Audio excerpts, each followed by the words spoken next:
Nepal police ने कई युवकों को हिरासत में लिया है और घटना के वक्त मौजूद लगभग 6 युवकों को हिरासत में लिया गया है। हालांकि देखिए, मौत के कारणों का अभी तक खुलासा नहीं हो पाया है। फैजल खान की कोचिंग पर पथराव के आरोपी थे। एफआईआर के बाद से ही फरार थे प्रिंस यादव। अपने बड़े भाई रोशन आनंद के साथ रहते थे पटना में।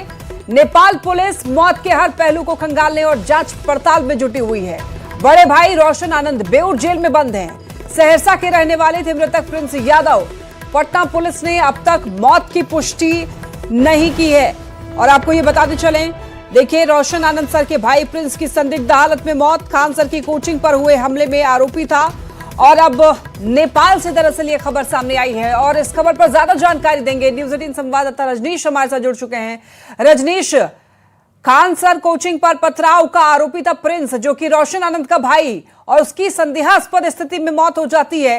क्या अभी तक इसकी पुष्टि नहीं हो पाई है इस खबर की, रजनीश? बिल्कुल, देखिए लक्ष्मी, 2 जून को जो फैजल खान है, उनके मैनेजर हैं, उन्होंने एफआईआर दर्ज कराई थी कदम कुआं थाना में। और इसमें ये आरोपी थे प्रिंस यादव, जो कि रोशन आनंद, जो ज्ञान बिंदु कोचिंग के डायरेक्टर हैं, उनके छोटे भाई हैं। और उस वक्त से पुलिस ने कई को हिरासत में लिया, गिरफ्तारी हुई, लेकिन रोशन आनंद के छोटे भाई जो हैं ये फरार थे और बताया जा रहा था कि ये नेपाल में थे। और आज सूचना मिल रही है कि देर रात जो है रोशन आनंद के भाई जो हैं प्रिंस यादव, उनकी संदेहास्पद मौत हो गई है। और उसके बाद नेपाल पुलिस जो है डेड बॉडी को कब्जे में लेकर होटल से और उसके बाद लगातार जांच पड़ताल में जुटी हुई है। साथ में कहा जा रहा है 6-7 युवक थे, उनको हिरासत में लिया गया और सख्ती से पूछताछ चल रही है। हालांकि हत्या या मौत, ये दोनों एंगलों पर जो है पुलिस लगातार जांच पड़ताल कर रही है कि आखिर ये हत्या है या मौत है। लेकिन फिलहाल कहा जाए हड़कंप मच गया है। जैसे ही जानकारी मिली है ज्ञान बिंदु के तमाम कर्मियों को, शिक्षकों को, स्टाफ को, उसके हड़कंप मच गया है। और कहा जा रहा है कि जिस प्रकार से पूरे विवाद में जो फैजल खान है या रोशन आनंद है, उसको लेकर पुलिस अब तक जांच पड़ताल में जुटी हुई है। फायरिंग के बाद जो है गिरफ्तारी का एक तरफ इंतजार हो रहा है। फैजल खान की गिरफ्तारी पर कोर्ट ने स्टे लगा दिया। रोशन आनंद गिरफ्तार होकर बेऊर जेल चले गए। इस वक्त बड़ी मुसीबत आ गई है रोशन आनंद के लिए, क्योंकि वो जेल में बंद है और छोटे भाई जो एक सहारा थे पटना ज्ञान बिंदु कोचिंग के, अब वो भी नहीं रहे। हालांकि पटना पुलिस के वरीय अधिकारी से हमने संपर्क करने की कोशिश की है।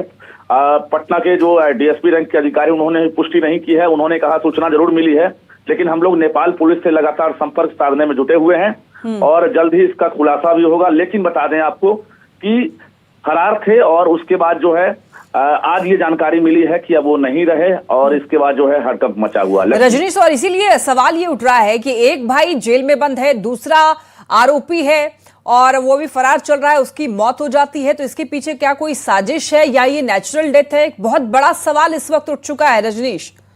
देखिए, मॉडस ऑपरेंडी जो है ये कहीं ना कहीं कई सवाल खड़े कर रहे हैं, क्योंकि घटना के बहुत दिन नहीं हुए। इसी महीने में फायरिंग की घटना हो या पथराव की घटना हो, दोनों तरफ से जो है कार्रवाई की गई है, यानी एफआईआर दर्ज कराए गए हैं। पुलिसिया कार्रवाई भी जारी है। इस बीच उनकी गिरफ्तारी के लिए पुलिस ने टीम बनाई थी, जो एक तरह से प्रिंस यादव हैं, लेकिन वो नेपाल में थे और आज उनके मौत की खबर आ रही है। तो कहीं ना कहीं पूरे मामले पर गुत्थी सुलझाने में पुलिस जुटी हुई है। बड़ी चुनौती होगी पुलिस के लिए कि आखिर ये हत्या है या मौत है। इसमें अब बिहार पुलिस और नेपाल पुलिस जो है एक दूसरे से अब संपर्क कर रही है और उसके बाद जो ये खुलासा हो पाएगा कि आखिर ये हत्या या मौत है।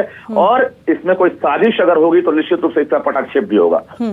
लेकिन क्या बिहार पुलिस की तरफ से इस मामले पर संज्ञान लिया गया रजनीश अभी तक? बिल्कुल, हमारी जानकारी अभी हुई है। पटना में जो टाउन डीएसपी 1 है, उनसे मेरी बातचीत हुई है। उन्होंने कहा है कि हमें जानकारी मिली है और उनके जो शिक्षक हैं ज्ञान बिंदु के, उनसे संपर्क साधा गया है और सभी लोग जो हैं जांच पड़ताल में जुटे हुए हैं। अभी फिलहाल चूंकि घटना बिहार की नहीं है, नेपाल की है और अब इस घटना से उसको जोड़ा जा रहा है ये भी आनंद फानन में कि आखिर खान से विवाद था और इसी बीच उसकी मौत होती है प्रिंस यादव की। तो निश्चित रूप से पुलिस जो है हर एंगल से अब जांच करेगी और इसमें नेपाल पुलिस और बिहार पुलिस का कोऑर्डिनेशन बना रहेगा। और उसके बाद जो है ये कहीं ना कहीं अब परिजनों के बयान या जो ज्ञान बिंदु के संचालक हैं रोशन आनंद या उनके जो शिक्षक हैं, उनके बयान के बाद ही अब पुलिस जो है आगे स्टेप लेगी। लेकिन फिलहाल ये मामला तूल पकड़ लिया है कि अब उनके भाई की इस दौरान मौत हो गई है। लक्ष्मी और रजनीश, नेपाल पुलिस ने कई लोगों को हिरासत में लिया है, लगभग 6 से 7। तो क्या ये इनके जानने में थे प्रिंस यादव के, या फिर कोई आसपास होटल के लोग थे, नेपाल के ही लोग थे? देखिए, जानकारी ये मिली है कि जो फॉरेंसिक है या एफएसएल की टीम है वो भी उस होटल में पहुंच रही है और उसके बाद जो है 6-7 लोग जो उनके साथ थे प्रिंस यादव के साथ, उनको फिलहाल हिरासत में ले लिया गया है। जिन्होंने पुलिस को सूचना दी थी या नहीं दी थी, उस एंगल से जांच की जा रही है। ये इनके साथ क्यों रुके थे, इस एंगल से जांच हो रही है। हत्या में इनका क्या रोल है, या लाइनर की भूमिका है, या मौत है, ये तमाम, चूंकि मौत और हत्या दोनों एंगल से पुलिस जो है अब जांच कर रही है। तो कहीं ना कहीं अभी आनंद फानन में अभी जल्दबाजी में कोई स्टेप उठाना पुलिस के लिए आसान नहीं होगा। इसलिए पुलिस पहले एफएसएल, फॉरेंसिक और तमाम चीजों की जांच पड़ताल करेगी। हालांकि बिहार पुलिस का सहयोग अब नेपाल पुलिस को चाहिए और नेपाल का सहयोग बिहार पुलिस को चाहिए, तब जाकर ये हत्या या मौत की गुत्थी जो है सुलझ सकेगी। लक्ष्मी, और इस वक्त जाहिर तौर पर रोशन आनंद के घर में उनके परिवार पर ये कह सकते हैं कि बहुत बड़ा पहाड़ टूटा होगा रजनीश, क्योंकि एक बेटा जेल में, दूसरे बेटे की मौत हो गई है।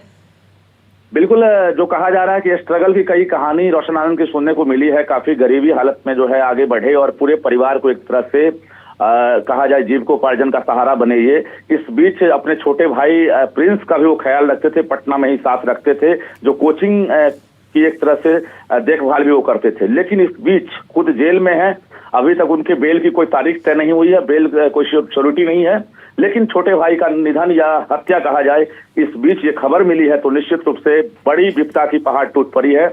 और ये इस भरपाई को एक तरह से इसको भरपाई कर पाना काफी मुश्किल होगा उस परिवार के लिए। लक्ष्मी, ठीक है रजनीश, नजर बनाए रखिए। बहुत धन्यवाद आपका इन तमाम जानकारियों के लिए।